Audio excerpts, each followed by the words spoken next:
Eastern culture, yoga has been around for thousands of years.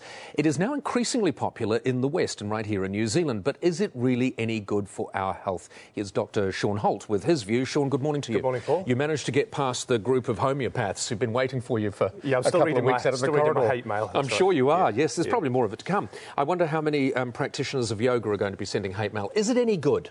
In a word, yes, it's very, very good. Lots of good scientific evidence that it works for over 30 medical conditions. How do you know that what you're doing is yoga? Because, I mean, there are a lot of different exercise patterns and things like that, aren't there? Sure, but there are around 10 different types of official yoga, which is the ancient Indian practice, part of the Hindu religion, of course. But if you go to a yoga teacher, official yoga teacher, they're the ones that have been tried in medical research that I'm talking about. Is it better than other forms of exercise? Well, it depends. You know, if you're a certain age and, you know, if you're, say, a middle-aged lady, you may not want to do touch rugby or jogging, so it might be the one for you. So it's more appropriate, I think, for other groups. But because it's sort of quite low intensity most of the time, people don't think it's going to have so many benefits, but it does. Some people sort of shy away from it because there is a fairly heavy spiritual aspect. Is that a benefit?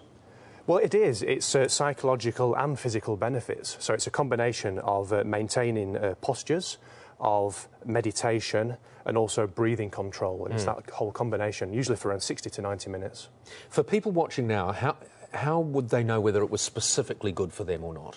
Well, you've got to give it a go. So I say it's good for, particularly for any medical conditions resulting from stress. So it reduces blood pressure, it's good for depression. Even though it's quite low intensity, you can lose weight with yoga. And the new research coming through, which is very exciting, is that it increases the quality of life for ladies with breast cancer. Specifically? Yes.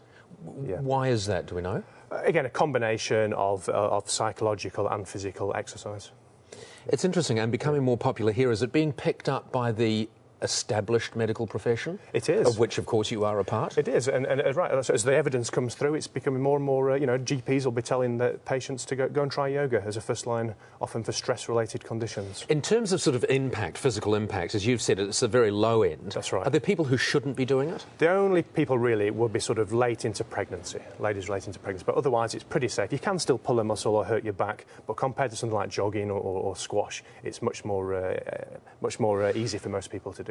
Do you recommend to your patients sometimes that they... Oh, for sure. I think as a first line, you know, if you're inclined to give it a go, try it. It may reduce and there are plenty of classes around, as you say. Lots of cheap classes around. It would be a good thing for Pippa, wouldn't it? Because as you may have seen, because I know you're a medical professional, you may have noticed Pippa is actually pregnant. Yeah, not at this stage, but early on in pregnancy, but just about anyone else can do yoga. But that's an interesting thing, isn't it? Because, well, look at your tummy then, just to reassure myself, you were in fact still pregnant. I am still pregnant. But that's an interesting thing because, you know, in some cultures, of course, pregnant women right up to the point of giving birth. In fact, in some cultures, they don't stop working. Yeah. Well, is that not a good thing to keep fit and active right up if you can? It is, but there's some specific postures in yoga that may possibly... I think it's all theoretical and risk reduction, so you're probably going to be OK, but the official recommendation is no, not in late pregnancy. All right. Yeah. Well, that's brilliant, Shaun. Thank you very much for joining us. Nice to see something that you actually support. If that's evidence, I'll support it. Yeah. All right. Yeah. That's Dr. Shaun Holt. I suppose the squats you'd have to be careful of, wouldn't you? There are special pregnancy yoga classes, so I suspect that any concerns about certain positions and things that they would make sure that they were culled out of the program. Because if you were to squat,